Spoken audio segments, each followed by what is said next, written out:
O Código da Vinci despertou a curiosidade de milhares de pessoas pelo mundo acerca do Opus Dei, Priorado de Sião e muitas coisas da igreja. Inclusive, gerou muita revolta por parte da igreja.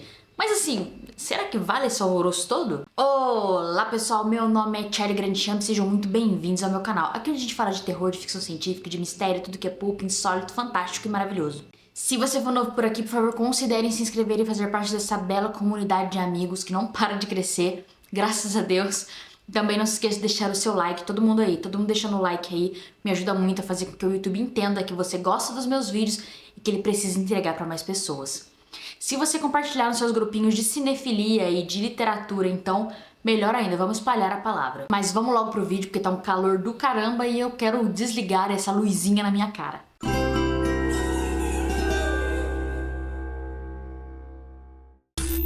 O Código da Vinci é um livro de 2003, escrito pelo Dan Brown, que continua, as histórias, as aventuras do historiador Robert Langdon, que começou nos anos 2000, na verdade exatamente em 2000, em Anjos e Demônios. Essa edição aqui da Sextante tem tradução da Celina Cavalcante. Ele foi o segundo livro mais vendido no ano de sua publicação e com certeza é o livro responsável pelo Dan Brown ser hoje um grandíssimo milionário. A história se popularizou muito mais aqui no Brasil por conta do filme do que pelo livro, mas a premissa dos dois é a mesma. O diretor do Museu Louvre foi assassinado e ele deixou meio que um recado para quem encontrasse o corpo. Recado esse que cita nominalmente o Robert Langdon. E a polícia já vai logo achando que o Robert Langdon é o culpado. Mas a Sofia, neta do Saunier, que é o diretor, resgata o Robert e assim eles entram nessa caçada milenar pelo Santo Graal no meio de uma guerra da Igreja Católica contra esses ditos hereges. Bom, esse vídeo vai ter spoiler pra caramba, porque eu acho que quem quis ler isso aqui já leu, quem queria ver o filme já viu também. Não é uma coisa assim, quem vai clicar nesse vídeo já leu, já assistiu. Então vai ter spoiler do começo ao fim. Essa obra aqui ficou tão famosa assim por conta da polêmica, A grande afirmação do livro é que Jesus Cristo e Maria Madalena tiveram juntos uma filha. Foram casados, tiveram uma filha juntos. E a igreja, aqui na história, teria ocultado isso pela decisão de manter Jesus como uma pessoa divina, como uma santidade, alguém que não pode ser replicado, algo inalcançável. Então eles se desfizeram do lado humano de Jesus. Depois que o livro ficou famoso, as pessoas meio que enlouqueceram em cima das teorias que esse livro levanta. E aí a Igreja Católica colocou o livro como herege e, queimou ele em fogueira, em praça pública, e isso só aumentou a curiosidade das pessoas e deixou elas com uma pulguinha atrás da orelha. Se você acompanha o canal há mais tempo e, se interessa pela obra do Dan Brown, você sabe que eu já comentei Anjos e Demônios, e lá eu digo que pra mim o principal problema com a obra do Dan Brown é que as pessoas não sabem se relacionar com a ficção. E assim, com esse livro aqui é exatamente a mesma coisa que aconteceu. E aí, pra ajudar, o corno do Dan Brown vai lá no prefácio do livro, no começo, sei lá, nas informações iniciais, e diz que é tudo verdade, que as sociedades secretas existiram, assim como ele diz, que é assim a arte, que não sei o quê. E aí as pessoas acreditam piamente. E assim, ele fala que é verdade, mas nem ele acredita nisso. Isso me irrita profundamente porque a ficção não tem compromisso com a verdade. Uma crítica, que agora me fugiu o nome, até disse que o maior pecado dos livros do Dan Brown é que ele quebra o pacto que existe entre o leitor e uma obra, de que um livro que trata de fatos históricos precisa ser tão pesquisado, tão bem pesquisado, quanto uma obra de não ficção. E assim, eu concordo que precisa ser bem pesquisado mesmo, mas porque eu acho que tudo precisa ser bem pesquisado. Mas é só até isso que eu concordo, porque eu acho que no produto final, o que vai parar numa história de ficção não me interessa nem um pouco, eu quero que se dane a verdade histórica. Recentemente eu tive uma matéria na faculdade de letras, eu faço bacharel em letras, que falava sobre a prosa literária.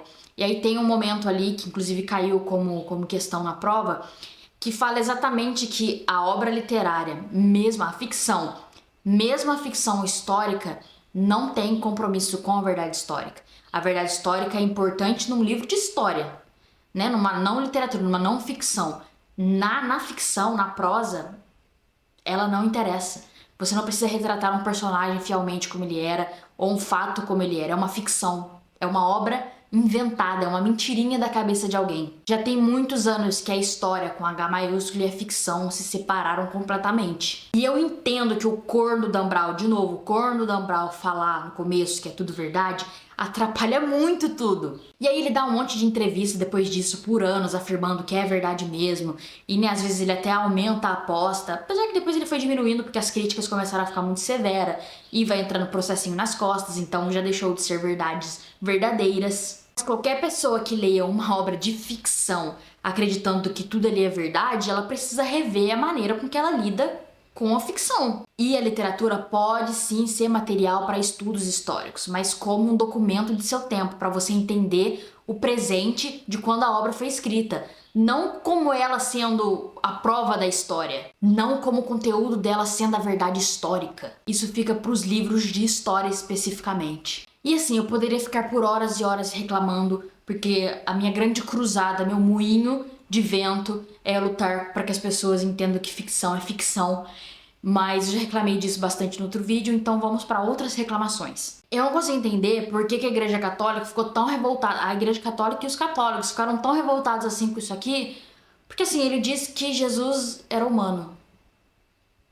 Qual é o grande problema com isso? Assim, eu tenho as minhas crenças e eu respeito as crenças de todo mundo, mas é tão abominável assim mesmo que se Jesus foi um homem mortal comum, uma pessoa excepcional, maravilhosa, que ensinou, né, o amor ao próximo, fantástica, mas que ela foi mortal também? Beleza, não vamos entrar nessa discussão aqui, acho que não é o ponto que eu quero fazer. O que eu não entendo é porque esse livro ofendeu tanto, sendo que, com um pouquinho de bom senso, coisa que eu tento ter, você percebe que o Dan Brown é um grandíssimo de um covarde e ele passa pano pra igreja católica o livro inteiro. Eu juro por Deus, cara, não tem nada nesse livro aqui que é equivalente a, sei lá, cuspir na cruz. O personagem do Robert Langdon, que é o protagonista, é a pessoa com quem, né, a gente entende a história, apesar de não ser em primeira pessoa, ele passa pano pra igreja o tempo todo, porque no Anjos e Demônios ele teve contato com a igreja, ele conhece o Papa, então ele fala do Papa aqui várias vezes. Ele conheceu os homens de fé da igreja, então ele acredita que a igreja ali, as pessoas que estão no Vaticano, são pessoas de fé, pessoas de bem, homens de fé. Ele passa esse pano o tempo todo, ele fica ali nos panos quentes o tempo todo. Não tem uma fala do Robert Langdon aqui que seja ofensiva. Eu ouvi por anos, por mais de década, que esse livro é polêmico, que o Vaticano baniu, e que não sei o que, e que, né, que faz, que acontece, que, meu Deus, heresia. E eu não consegui entender o que é tão herege aqui. Eu consegui entender, assim, logicamente, por que isso ofende a fé cristã, pelos dogmas que a igreja segue agora, mas eu não consigo entender, eu não consigo aceitar por que isso é ofensivo e por que irritou tanto, sendo que a igreja é até pintada como boa aqui, assim como ela é pintada como coisas boas em Anjos e Demônios, que tem até umas alfinetadas maiores. Aqui, o livro fala do Opus Dei, que é essa organização secreta, essa seita conservadora secreta não, né? Mas essa organização da Igreja Católica, que é, né, o Big Bad aqui, é contra quem possivelmente o Langdon tá correndo atrás.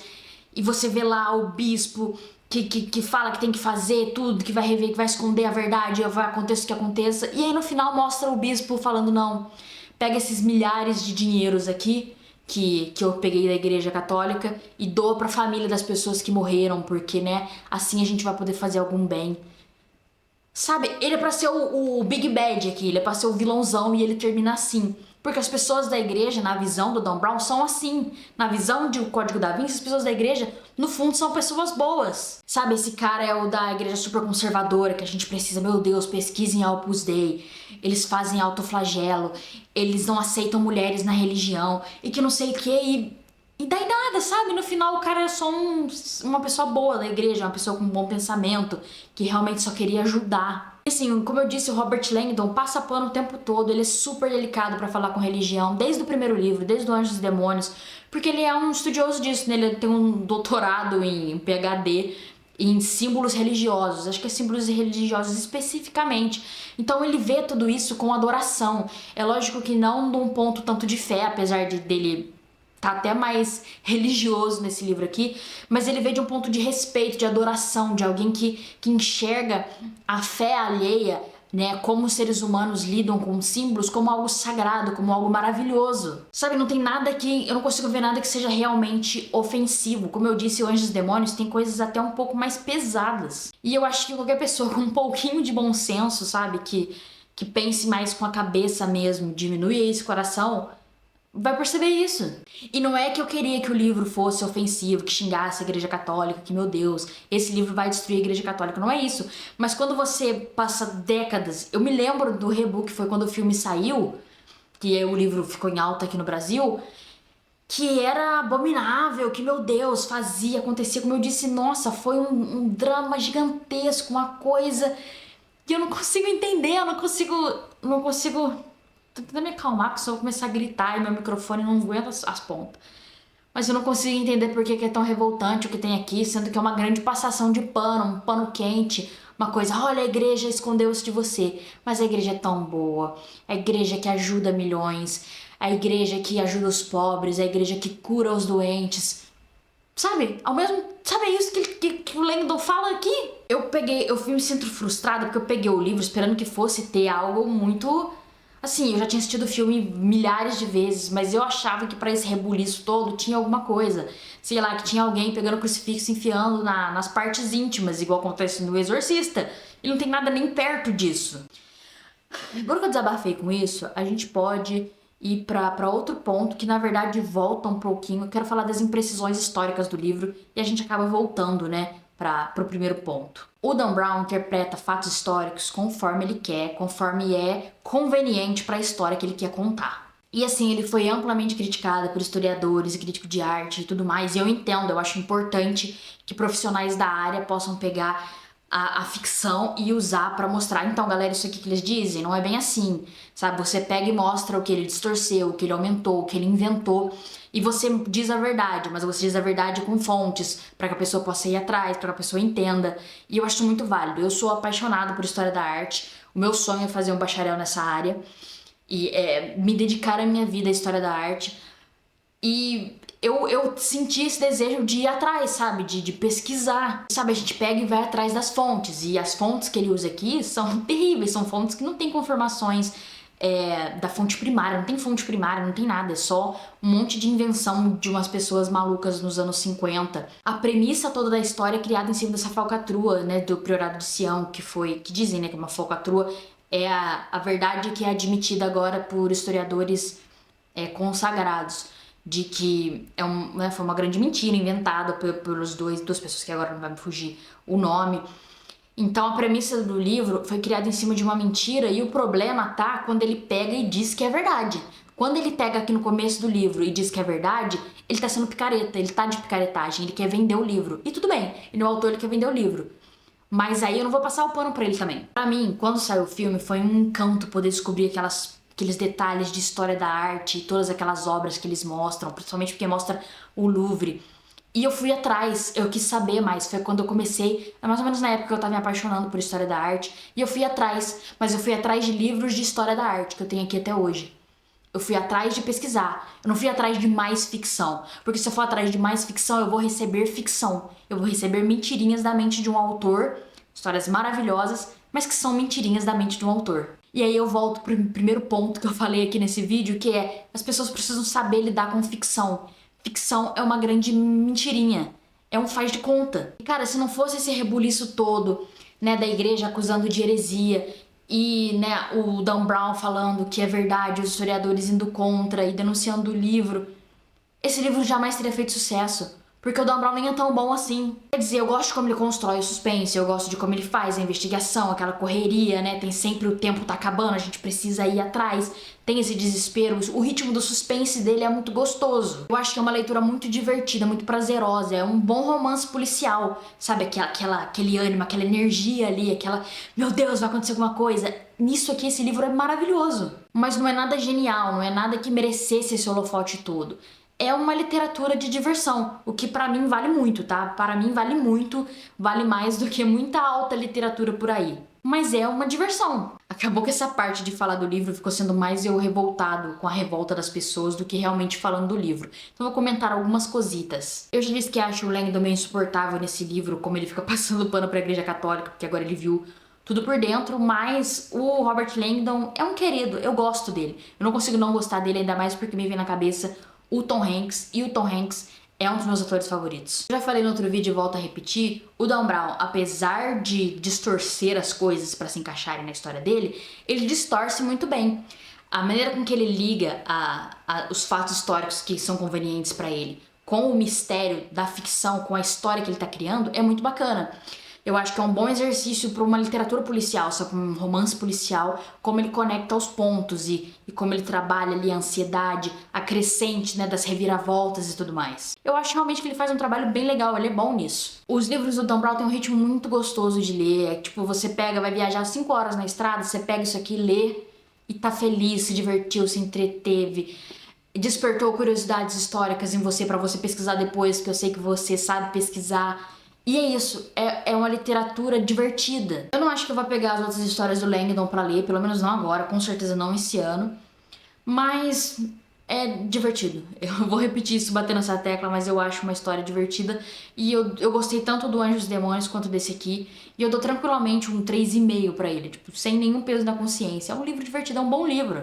Agora eu vou falar um pouquinho do filme e um pouquinho do que muda de um pro outro, porque eu acho que é mais interessante nesse momento, beleza? O filme Código da Vinci foi lançado em 2006 e é dirigido pelo Ron Howard, e é estrelado pelo Tom Hanks, pela Andrew Tautou e pelo Sir Ian McKellen. Eles optaram por fazer que o Código da Vinci fosse a primeira história do Langdon no cinema e não Anjos e Demônios. Eu não fui pesquisar por quê, mas provavelmente porque o livro fez mais sucesso. Mas a questão é que funciona, é uma boa maneira de apresentar o personagem. O filme segue a mesma premissa do livro, como eu já disse lá na sinopse, o que muda são alguns detalhes do personagem, a ordem que algumas coisas acontecem e alguns detalhes na resolução, assim. Sem querer, nessa última assistida que eu dei, eu vi a edição, acho que eu vi um corte do diretor, uma edição estendida, que tinha cenas que eu nunca tinha visto antes nas milhares de vezes que eu vi no filme.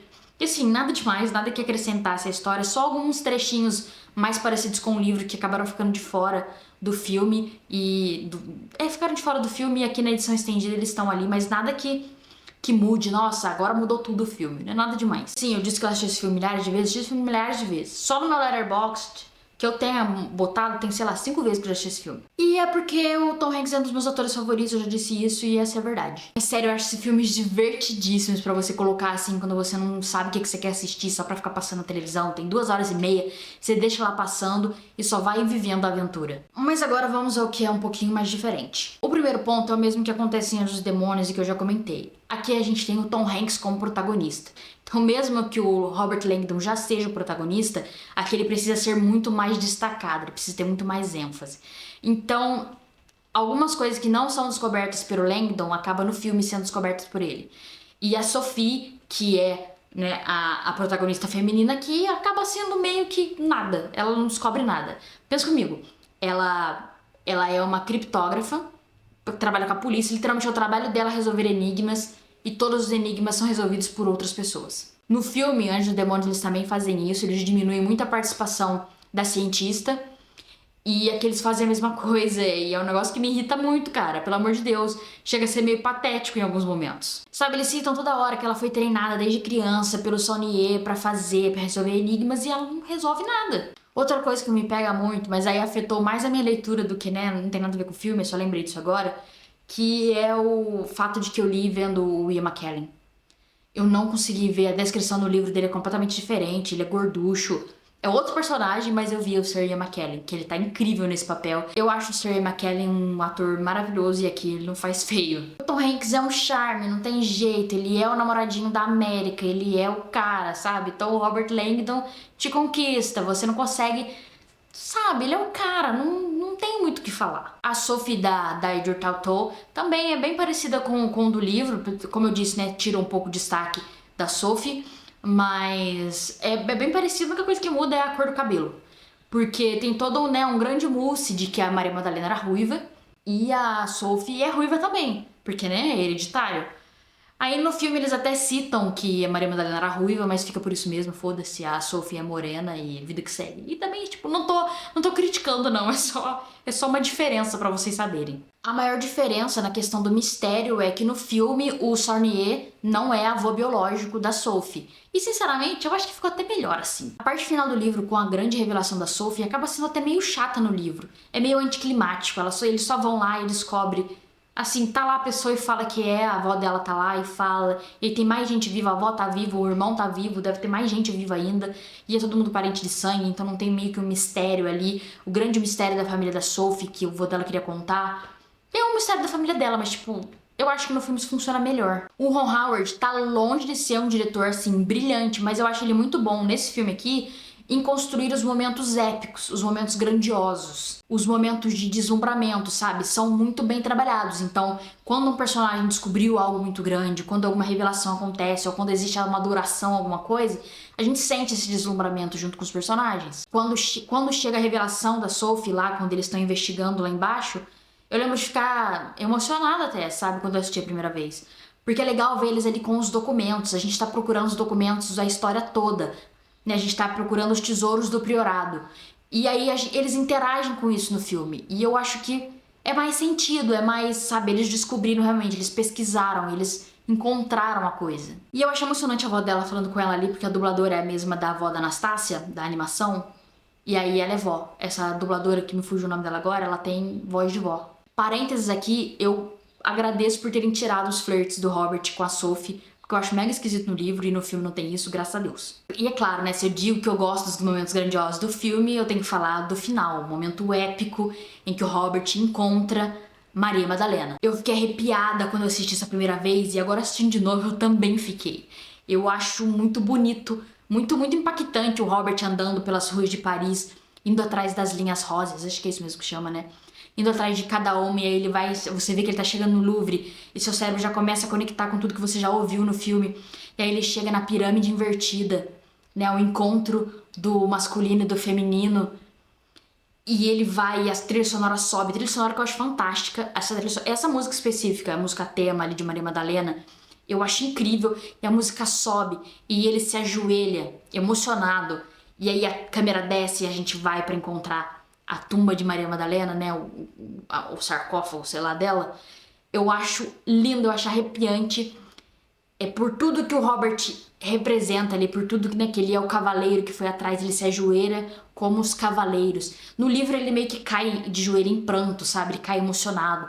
Aqui ele faz com um respeito, uma coisa meio que sem acreditar que ele conseguiu encontrar, que ele tá adiante, né, ele tá lá em cima do túmulo da Maria Madalena. Eu acho lindo essa parte no filme. Sabe, vai pra merda, Dan Brown. O Ron Howard é um artista muito maior que você.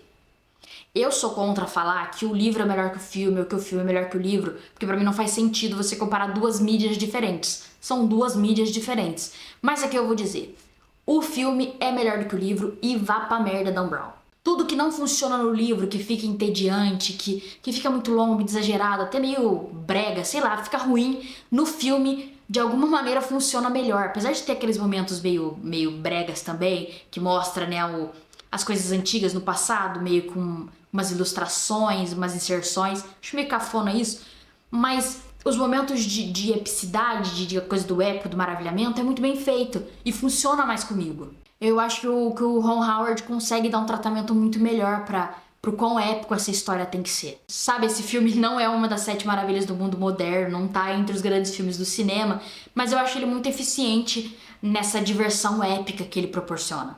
E esse vídeo já tá muito maior do que era pra estar, esse vídeo era pra ter menos de 20 minutos, aqui no grosso tá com 35 minutos já, vou ter que cortar um monte de coisa, mas é isso, gente, muito obrigada por terem assistido, deixa aqui nos comentários se você, né, também acompanhou a saga do Langdon no cinema, se você foi atrás dos livros pra ler, qual que é a sua relação, né, com essas polêmicas todas, se você acompanhou na época e tudo mais, e não esqueça de deixar o seu like, por favor, o like me ajuda muito, e até a próxima leitura, e até o próximo filme. Beijos!